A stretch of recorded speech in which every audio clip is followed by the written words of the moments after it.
Ladies and gentlemen, please welcome this evening's host, ESPN sportscaster Stuart Scott.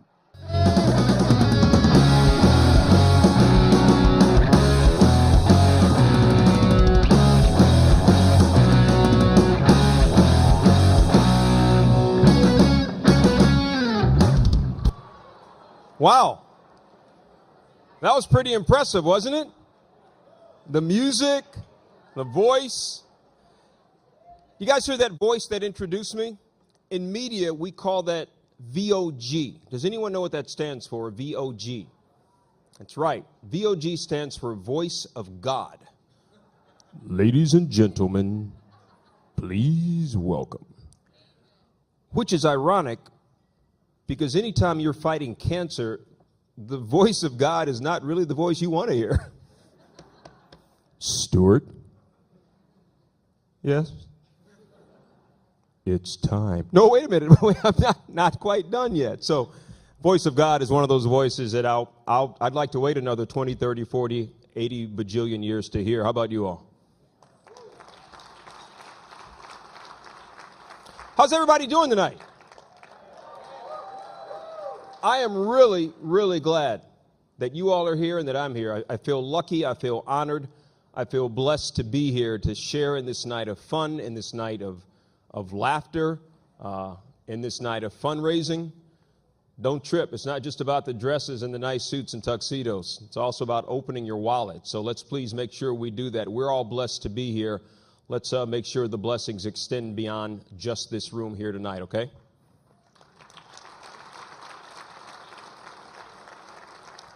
I also believe this night is about celebrating friendships, meeting new friends, celebrating old friends.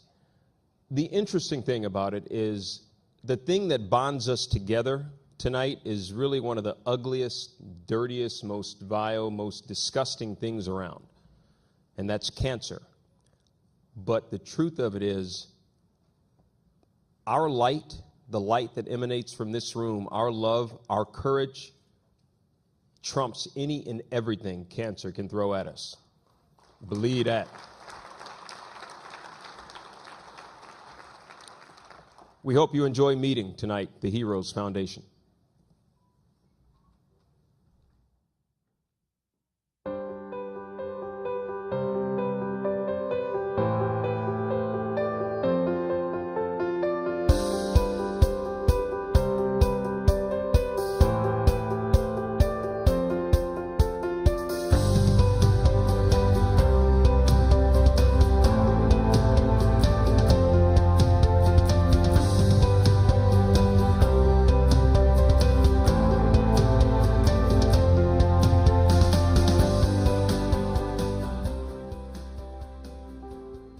What inspired us to start the foundation was when Vince was sick, he was going through chemo. One of his friends gave him the book from Lance Armstrong, It's Not About the Bike. It was a really emotional, interesting, exciting book that we couldn't put down. So from there, we decided that we wanted to help cancer patients who are going through chemo to get through it and to focus on survivorship. We started the Heroes Foundation because we wanted to make a difference. We had a competitive spirit, still have a competitive spirit, and wanted to turn that emotion into action. When you go through the cancer experience, one thing you learn at the very beginning is you can't do this on your own. It is about you at the very beginning because it's you and your oncologist and your treatment for survival, but you can't get through it without family, friends, your community. In fact, I called it my warm blanket. So once you get through the experience, you don't forget that warm blanket, and you have a passion and a drive to give back and to help other people that are trying to beat this terrible disease. So the work that Vince and Cindy are doing and the Heroes Foundation is supporting is incredibly important, not only to people like me, but especially to patients and their families who are going through an unimaginable experience. I think I'm always impressed by how patients and their families can pull together and figure out how to move forward a little bit each day. None of them expected to have cancer. None of them asked to have cancer. None of them ever wanted me to be the doctor that they had to come see, and yet they've had a life-changing event hit them, and they've had to pull themselves together and figure out how they want to move forward. I think it's really important to support the Heroes Foundation because not only the wonderful things they do for all the programs, but the people that those programs affect. We have 40, 50, 60 people on any given First Mondays, and they come back every time because of what they get. Without the Heroes Foundation, that program and all of the programs they support wouldn't exist, and all those people that it impacts wouldn't have what they need. So without that support, there are a lot of people out there who just wouldn't get what they need while they're going through cancer. It's been amazing to watch Vince and Cindy go from a young couple to a couple with children to a couple with careers and all these demands on their time, and yet they've never, never, never given up on helping cancer patients have a better tomorrow.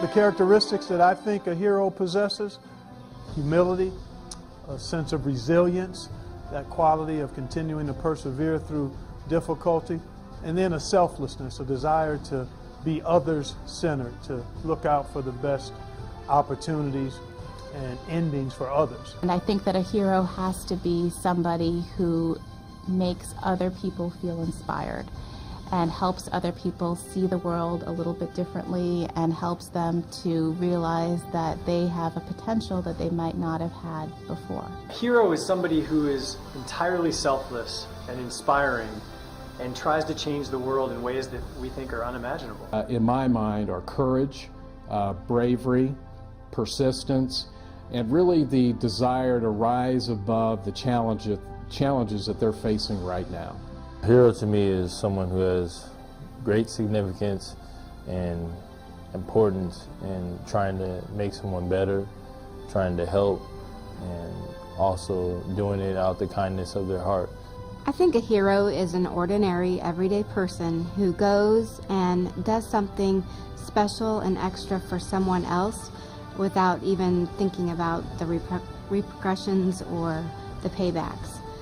It could be the little boy who had a birthday party and instead of collecting presents, he collected Lego kits to give to Riley. Or my neighbor who is helping me write thank you notes to a lot of our sponsors. It's just everyday people that are thinking about someone else besides themselves. A hero to me is someone that is selfless and sacrifices for the good of others and thinks about other people before themselves.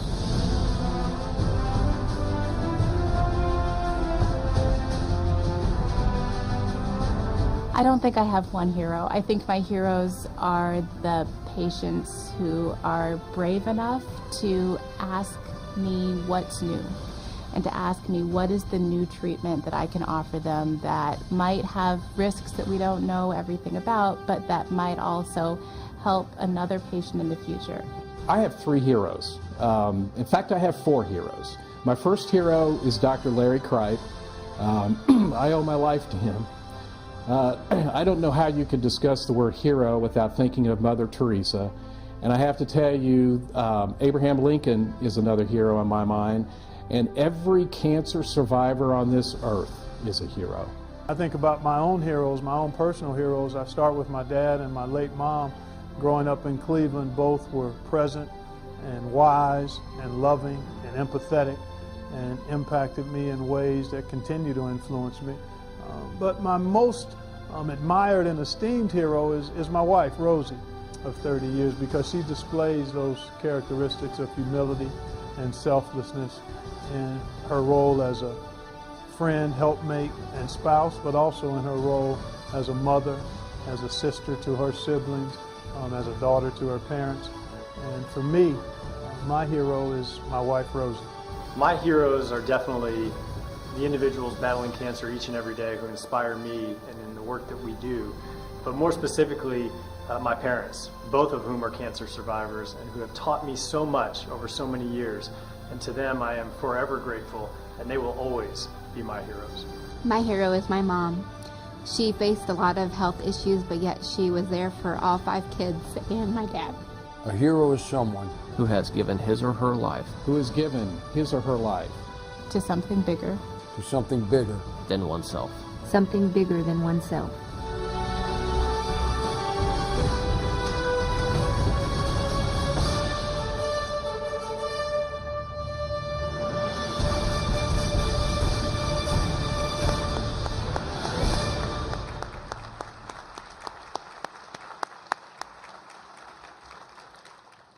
Growing up when I was a kid, my lifelong hero was then, is now, and will always be my father.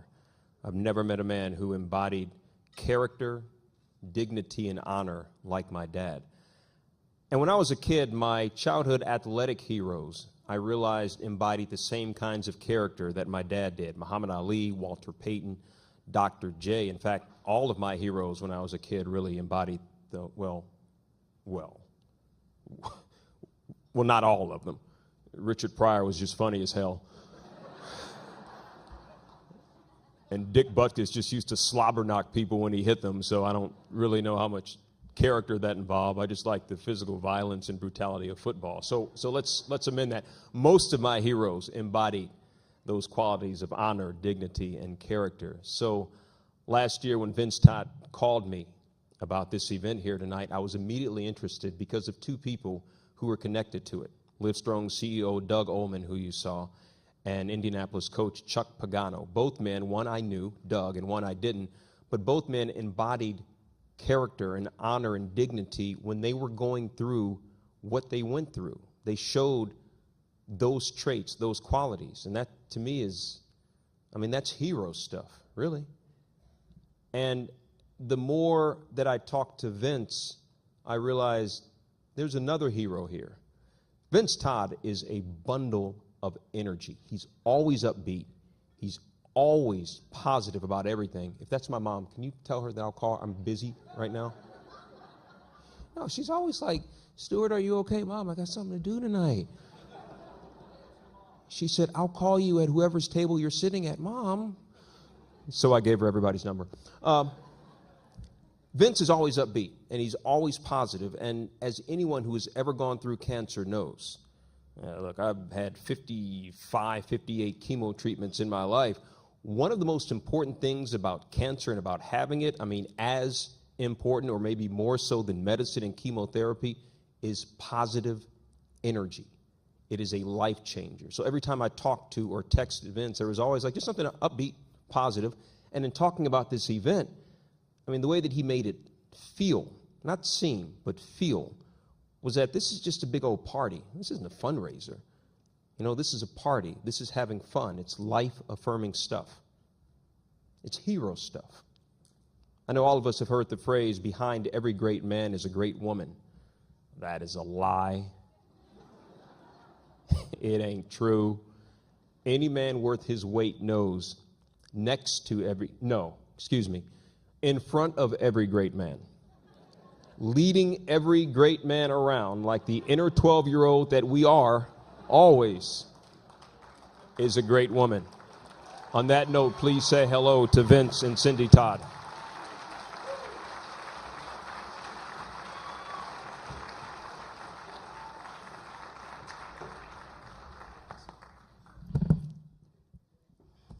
Good evening, and welcome to the 14th Annual An Evening with Heroes.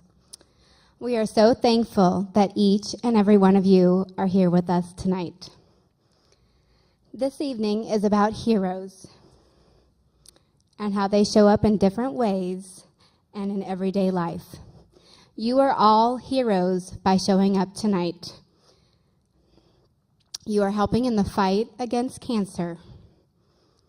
What you do tonight will help those tomorrow. Thank you again.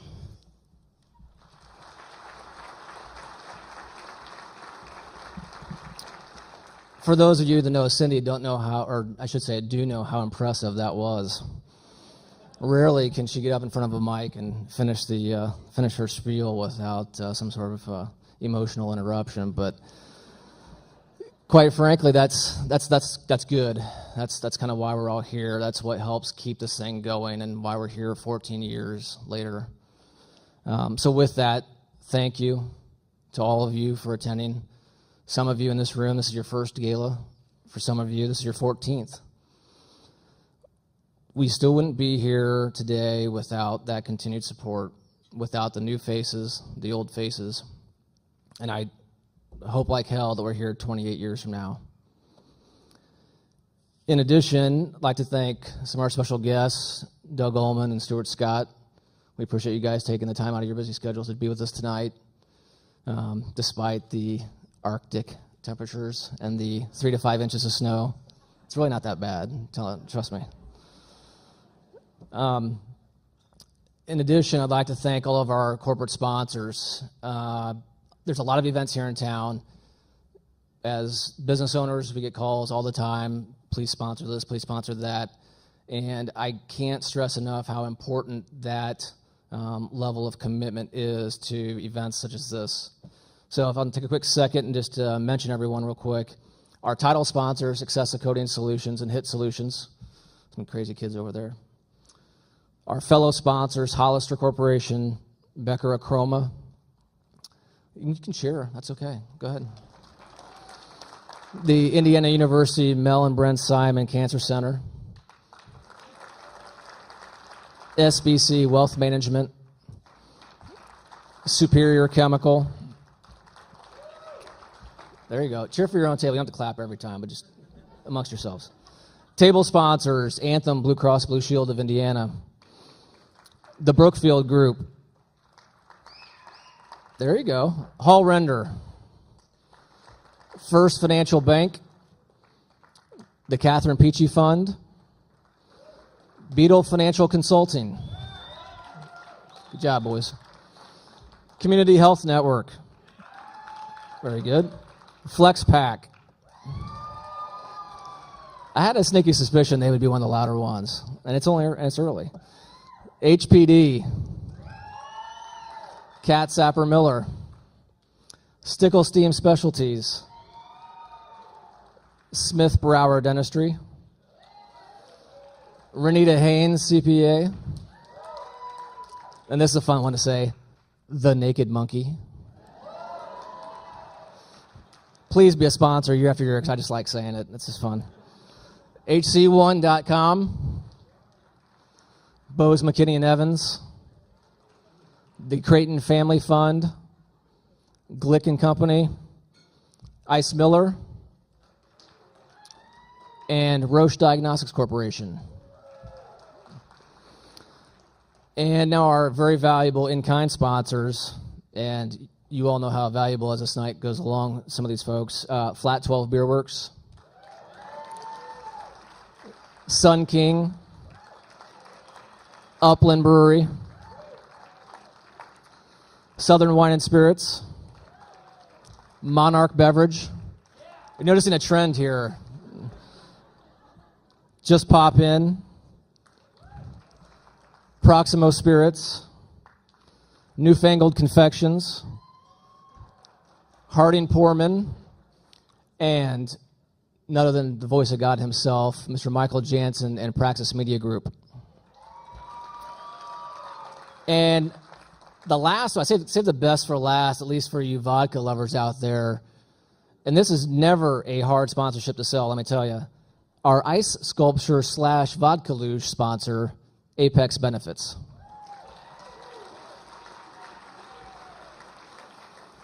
Again, to all sponsors at all levels, thank you very, very much. We greatly appreciate your support. For those of you who've been here time and again, you've seen kind of the tradition where I ask everyone in the audience here to raise their hand if you've been affected by cancer. We're going to change it up a little bit tonight. I would like all cancer survivors and those currently battling to please stand.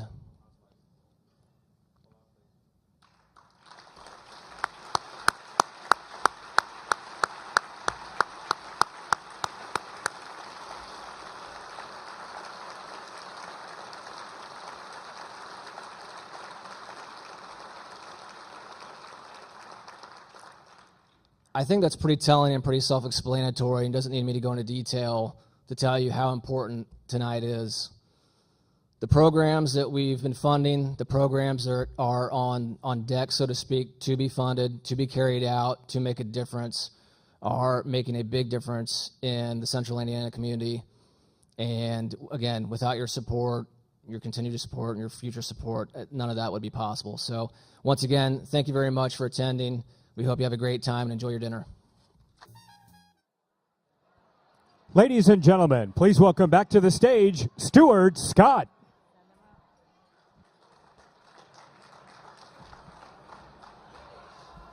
I think I'm going to change the VOG, voice of God. I think I want to make it VOA, voice of an angel. That sound better? How was dinner?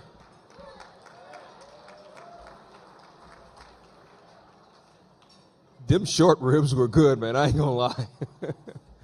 Hey, people always think that we broadcasters cannot root for teams. We have to be totally objective. That is another lie. We can root for teams, and we do root for teams. Maybe not on air, maybe not publicly, but we do root for teams. I mean, I'm a North Carolina grad. I'm a Tar Heel through and through.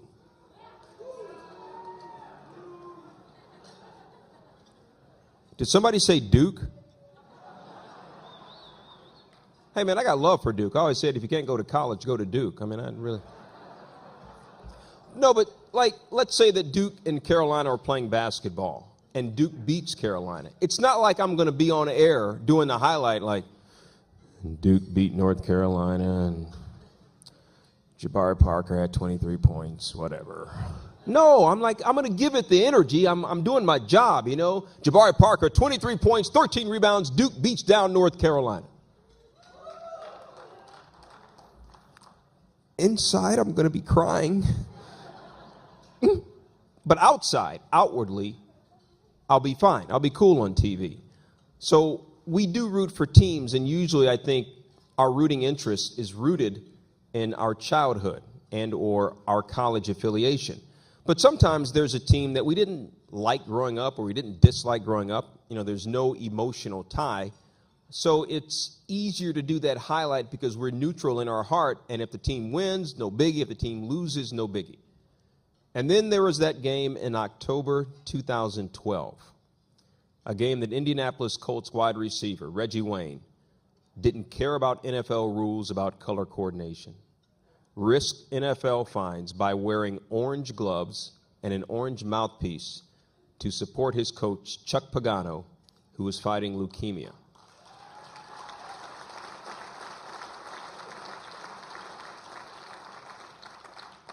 Reggie Wayne had 13 catches that night for over 200 yards, and the Colts upset the Packers.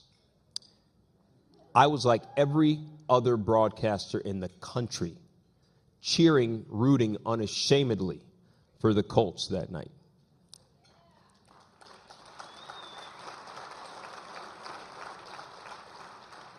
Indianapolis won that game for their coach, Chuck Pagano. His players love him. And through the players and through listening to what they say and said about that man, we grew to love him too. As I mentioned earlier, Chuck Pagano was one of the reasons why I really wanted to attend this event tonight. But Coach can't be here tonight. Somebody's got to coach the Pro Bowl next week. So, fine, dude. Fine, go to Hawaii. Jeez.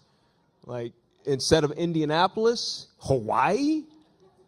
Whatever, coach. But good news for us. He is thinking about us.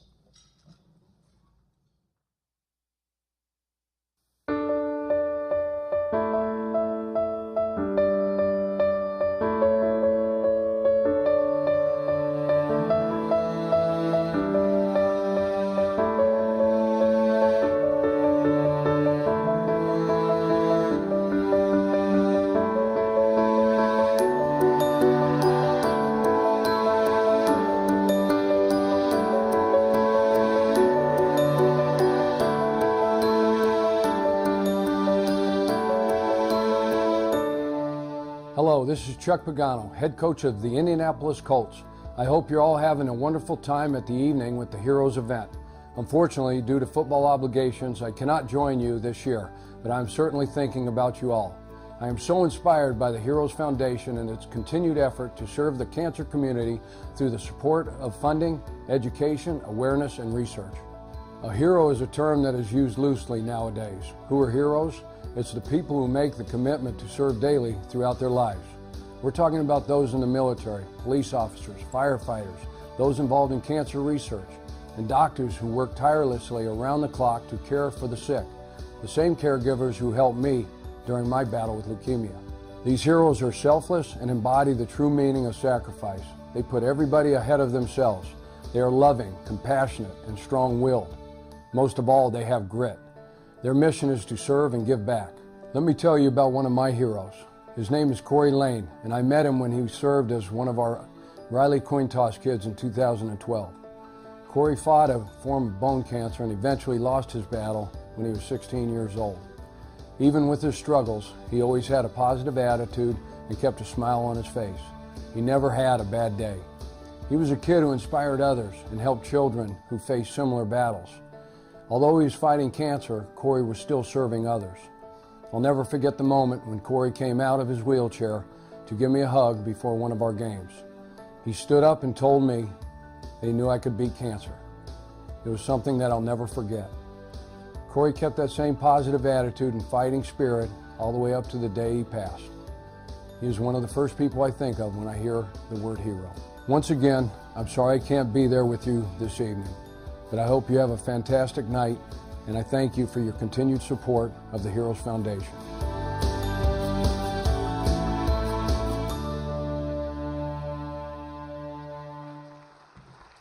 Please keep it going. Big round of applause for Coach Chuck Pagano.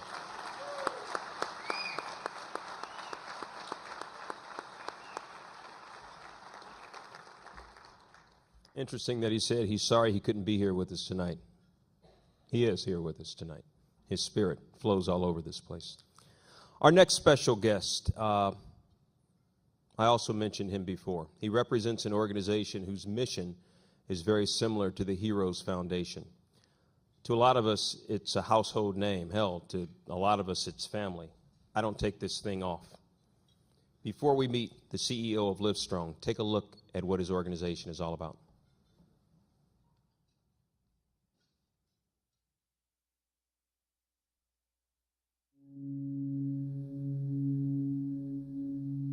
The heart and soul of Livestrong is the people. I mean, the people that work here, the people that volunteer, the people that donate, the people that are served. I mean, this is all about people. At the Livestrong Foundation, we have PhDs. We have social workers here who are literally on the front lines when you're diagnosed. People who crunch the numbers, people who understand the data. But more importantly, they're passionate about what they do. There's no other company, group, organization out there that does the work we do, and that is being an immediate and effective resource for people affected by cancer. All of the services that we provide at the foundation are free. It is no cost to the survivor or to their family member. If you are diagnosed with cancer today, you can call Livestrong right now. You'll be able to talk to an actual human being that can get you help. I was diagnosed 15 years ago with cancer, and at that time there was nothing like this out there. We really take a very personalized approach in talking with them and understanding exactly the emotions that they're going through, what their experience is like. We become the place that you can come to as a reference, and either we'll provide you with that directly or we will find the organization or the people who can offer that to you. Services like banking sperm or freezing eggs. We will be that person to talk to if you just need emotional support. I've seen firsthand how powerful our guidebook can be in helping somebody to navigate cancer. We're not about the disease, we're about the people that are fighting the disease, and those people are really important. Everything that we produce or develop programmatically is in response to a need that we've heard from a patient or survivor and their family. We just launched this new transportation program here in Austin, which was a direct response to a great need. We are very conscious of the money that's coming in, and we spend it very wisely. We are very proud of the fact that 82 cents of every dollar go to programs for cancer survivors, their families, friends, and healthcare providers. We do that by asking tough questions, looking at the details. We really are stretching those resources and making the most of every single dollar that comes in the store. I think in general, we all have an obligation to give back in some way. And then when you get more specific and say, well, you're a cancer survivor or you've been touched by the disease, I think there is an obligation to do something. I wanted to be a part of Livestrong because I lost my mother to cancer. Cancer took my grandfather when I was 7. I'm a 3-time thyroid cancer survivor. I am a melanoma survivor. About 4.5 years ago, my mother passed away from ovarian cancer. I've lost my grandmother to cancer. My father is a survivor of almost 33 years. I'm a 3-time cancer survivor. I've been living with prostate cancer for 9 years. I've lost 4 family members to cancer. I'm a 20-year cancer survivor. That personal connection really drives my passion and my purpose for being here at the foundation. I don't think I ever would have spent 9 years at one place if it wasn't something that I believed in. I believe we can improve technology to make a bigger difference in the way patients receive care. I believe that this foundation can change the way the world fights cancer. I believe our opportunities are greater today than have ever been in the history of this foundation. I truly believe that there's a need for us and we're making a difference. I believe that our navigation services help people every day. We all put everything that we have into this place every single day, and it's nice when you leave that you feel like you've actually accomplished something.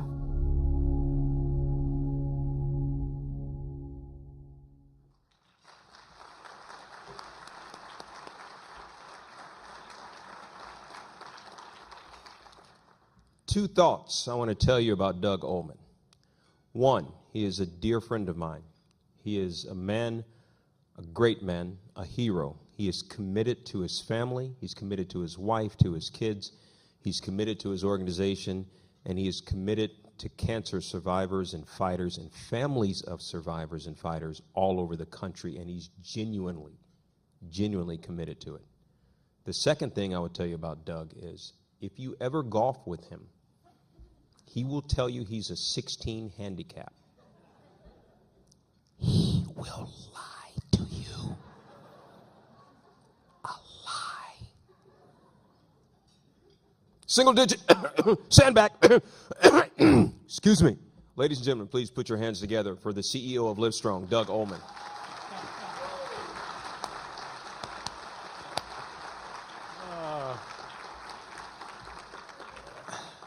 Thank you so much, Stuart. I like to tell people that Stuart just brought out the best in me that day on the golf course, that one time when I was so fortunate to be able to hit a few good shots. But it's really an honor and a privilege to be here with you tonight. And I first want to acknowledge my good friend Stuart. You know, Martin Luther King Jr. said that the ultimate measure of a man is where he stands, is not where he stands in moments of comfort or convenience, but where he stands in times of controversy and times of challenge. Stuart Scott stands tall. Stuart Scott stands with passion, with courage, and with commitment, and I can't tell you what an honor it is to call him a friend.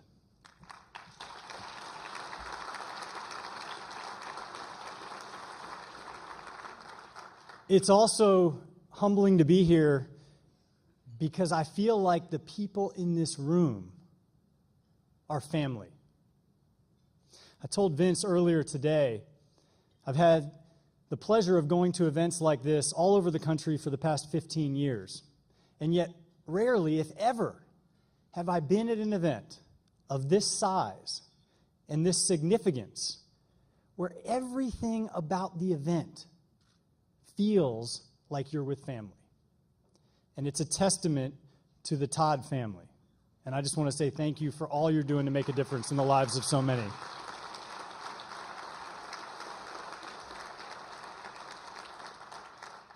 Many of you know that I simply wouldn't be standing here were it not for this incredible city, were it not for the resources of places like the IU Cancer Center.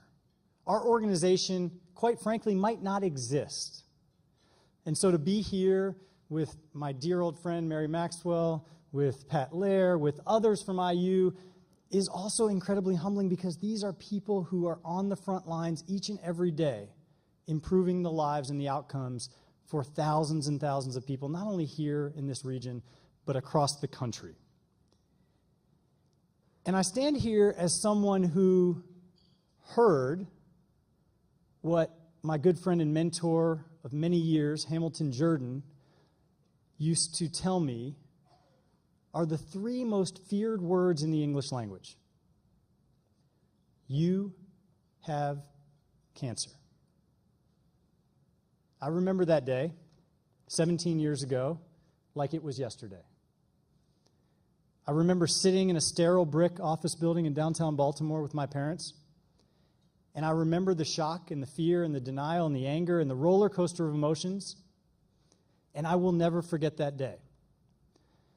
And as I reflect on that experience, and I think about the work that we do with the Livestrong Foundation, and I think about the incredible work of the Heroes Foundation, there are so many similarities. Because when I was diagnosed, I seemingly had access to everything. I had an incredible family. I had educated parents. We had insurance. I was a college athlete at a great university. And yet the experience was still so difficult. I wanted to talk to other people. There were physical issues. There were psychosocial issues. There were practical issues. Things that many people who've not experienced cancer closely in their family don't necessarily understand. And I think it's so wonderful to see organizations like the Heroes Foundation that is focused on improving the lives of people and their loved ones throughout that journey. And I'm here to tell you that it's incredibly rare. Not every organization is as passionate. Not every organization has that focus. And maybe most importantly, this organization does more with less than any organization I've ever seen. So I want to say thank you to the people in this room, because by being here, you have already given your time, your talent, and your treasure. And the reality is that when you go home tonight, you can rest easily, knowing that there will be hundreds and thousands of people whose lives will be dramatically improved as a direct result of your presence here tonight. And very few people in their lives can ever say that they had the chance or the opportunity to be a part of something so special. So for me, it was an easy decision to fly to Indianapolis. Now, Vince didn't tell me about the weather. He called me a wimp when I came out of the airport, when I told him I was waiting in the airport for him to come pick me up. But it was an easy decision because this organization is transforming so many people's lives. And from everybody at the Livestrong Foundation, we are honored to be partners. We look forward to doing even more great things together in the future. And I want to just close by sharing a lesson that my parents taught me. In the video, I talked about my parents as my heroes. I stand here as the son of a prostate cancer survivor. I stand here as the son of a breast cancer survivor. And when I was young, I'll never forget when my parents sat my brother and I down and they taught us the difference between a community and a crowd. My mom said, in a crowd, people push and they shove and they elbow because they want to get ahead of the person next to them. But in a community, people look at one another, they may nod, they may smile, they may hug, they may shake hands. Because in a community, people realize that none of us actually have the chance to move forward if we aren't moving forward together. This room is not only a family, but it is an incredibly powerful community. And outside this room, there is an incredibly powerful community of people who care. They care about supporting and improving the lives of millions of people around the world who unfortunately will hear those 3 words, "You have cancer." So from the bottom of my heart, as a cancer survivor and as someone who feels so fortunate to be able to work in this field, thank you for being here. Thank you for being a part of the Heroes Foundation community. You are making an enormous difference. Thank you so much.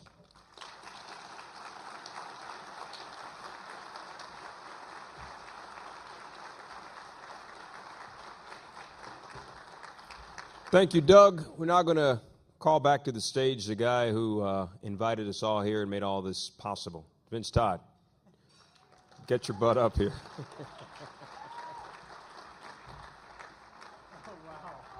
Wow.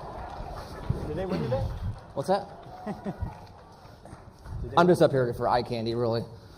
Eye candy. Oh, speaking of that, hang on I one see moment. what you did there. I see what you did. That was good. Too smart for my own good.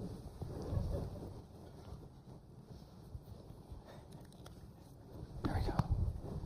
When are we playing golf again? No, see, you got to give me like 4 aside. 5. So.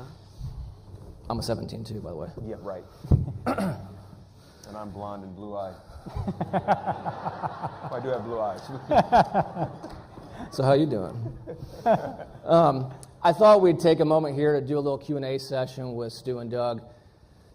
It was going to be a little more inefficient to pass around the mic, and Lord knows after a couple of wines what you guys might ask. So I prepared a few questions on your behalf. I'm going to start with Doug here, also known as Douglas Edward Ullman. Do you have any advice for the supporters of the Heroes Foundation? Advice for supporters of the Heroes Foundation. You know, again, this organization is doing so much with not the limited resources, but with a finite amount of resources. And I would just encourage people here to not only think about an investment in the Heroes Foundation financially, but think about an investment of time, or think about an investment of intellect. One of the things that we talk about a lot at our organization is so many people have so much value to contribute. And yet, oftentimes, we as a nonprofit or philanthropic community think of value in terms of dollars. And I think that's incredibly short-sighted. So the intellect and the human capital that's in this room that could help this organization solve bigger problems, develop new programs, and serve more people may very well be as beneficial, if not more, than the financial resources. And so continuing to invest whatever value you can bring to the organization is so important. Good. Stuart Orlando Scott. SOS. I'm not touching that one. In your opinion, what does the fight against cancer need the most?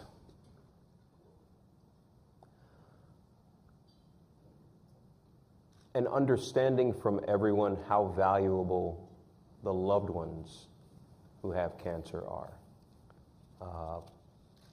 Those of us who fight cancer, most people get it on some intellectual level, even if you don't fully understand it, you get it. Cancer sucks, it's hard, it rocks you physically, it rocks you emotionally, spiritually, mentally, can knock you out, knock you to your knees. But I don't think people understand how difficult it is for those who love us, because they're the ones who will come to the hospital. My girlfriend is here with me. I had another major surgery back in September, like the third time that they literally opened me up. Spent 17, 18 days in the hospital, lost 25 pounds, and for every single night that I was there, she was sleeping on an incredibly uncomfortable pull-out cot next to me. And, you know, TMI, but if you know cancer, TMI is part of our life. I got 5 tubes running everywhere, arms, catheters everywhere. I got to get up to pee every hour, and I need help every hour. She wakes up to help me go to the bathroom. My sister came and stayed in New York while I was in the hospital, and then she came back home with me. One of my best friends from college, while my girlfriend was taking care of me, she would take care of her. My friend who lived in New York would come get my girlfriend every day for an hour. We're going out. We're going to go out. We're going to get our nails done. We're just going to, because you need a break. And people who fight cancer, it sucks, and we're irritable, and we're sad, and we're emotional, and scared, and angry, and pissed off. And guess who has to deal with it? The people who love us. So I think there just needs to be an understanding and a compassion for the people who don't have it, but the ones who just have to deal with us because we have it. Yeah, very good.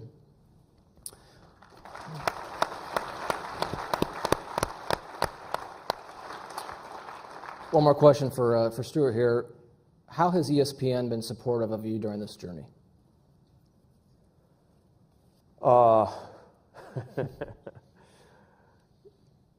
You know, it would be a cliche to say, oh, they've been very supportive. Honest to God, on my daughters, the most important things in the world to me are my two girls. On them, I've never heard of a company that gets it when it comes to something like this. They get it. I mean, all of us who are on air, we have these contracts. You got to fulfill this. You got to do Sports Center 500 days, but they're only 365 days in a year. And not just me, other people who've had problems, who've had issues. I mean, I know they're like, don't worry about it. Seriously, don't worry about it. Take the time off. I've had bosses, like people, high up bosses, who tell me, no, you're not going back to work on Friday. You're not. You're going to stay at home, you're going to rest, and don't worry about it. And they always say, don't worry about it. Like, a guy just got, this week, a guy named John Wildhack. He's like the man. He's the man at ESPN. And, you know, he would call me, hey, don't worry about a thing. You don't have, we'll take care of it. Another guy who's like high up boss who he happens to live in my condo complex, he kept calling me, do you want me to stop by the store and get you anything? Dude, you're my boss. But he was like serious. I had two different bosses who like offered to come by and bring me food. That is the makeup of ESPN at its highest levels. And it's not just for you if you're going through anything. If your family is going through anything, don't worry about it. We got you. We'll take care of it. And when you are as competitive as most of us are by nature, whether it's sports or whether it's our job, because we're blessed to love our job. So, you know, each one of us, I'm lucky, dude. I mean, I'm going to work tomorrow. I'm doing Sports Center tomorrow night after the conference championships. I'll be stealing money. That's how much I love doing what I'm doing. So it's hard not to go to work. But when you have people who say, look, the best thing for you, chill. We got you. Don't worry about it. ESPN gets it. And it takes so much of a emotional weight and concern off of you. I have to second that comment from Stuart because we have one of Stuart's bosses here with us tonight. And a few days ago, not only did I receive a call from Jerry, but even tonight, Jerry came up and said that Sports Center would like to have some of the video from tonight to air either tomorrow night or Monday. And, well, I thought that was my big break to finally make Sports Center. Clearly it's not, but, you know, obviously that shows how their interest in Stuart, their interest in this drive against cancer, and so we appreciate ESPN support as well.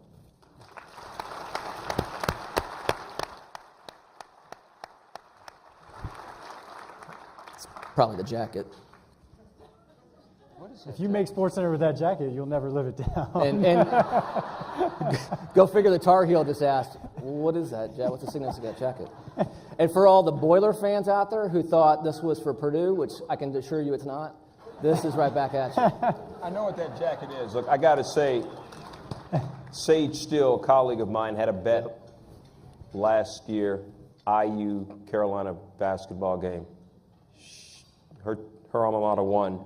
So I had to go out in public in the warm-up pants version of that and tweet a picture. So I do know what that stands for. You never look so good. All right. And now, last question for Doug. what are new initiatives and ideas that Heroes Foundation should start thinking about? That's a loaded question. You know, one of the things that I'm really passionate about, and I think a lot of people are passionate about, is the idea that if you think sort of nationally about the cancer burden, in 2014, there will be nearly 1.3 million people diagnosed with cancer. And there will be about 600,000 people who pass away from the disease. And the reality of that 600,000 is that about a third of them, think about that, 200,000 people, might pass away because they don't get access to the care and therapy that every single person in this room would get access to. They're either diagnosed late, they don't have resources or insurance, geographically they live in an area that doesn't allow access. Whatever the reason might be, 200,000 people this year. And one of the things that we have become really passionate about, and I think is a huge opportunity for the Heroes Foundation and others, is the idea of what's called navigation. How do you help somebody and their loved ones navigate the cancer journey? How do you help them from that first diagnosis for the balance of their experience? Find the right treatment, find the right clinical trial, find the financial resources, find the psychosocial and emotional support, find the transportation, whatever the barrier is that might be keeping them from realizing the highest quality patient-centered care. And I think you guys, again, have such a family and such a community here, and with your partners at IU and others, could create such a navigation program that allowed everybody to realize the potential of long-term survivorship as a result of the highest quality cancer care. And that's something that I know many in this room are passionate about, and we are as well. Great. Gentlemen, thank you. At this point in time, I'd like to bring up Mr. Big Joe. Sorry, dude.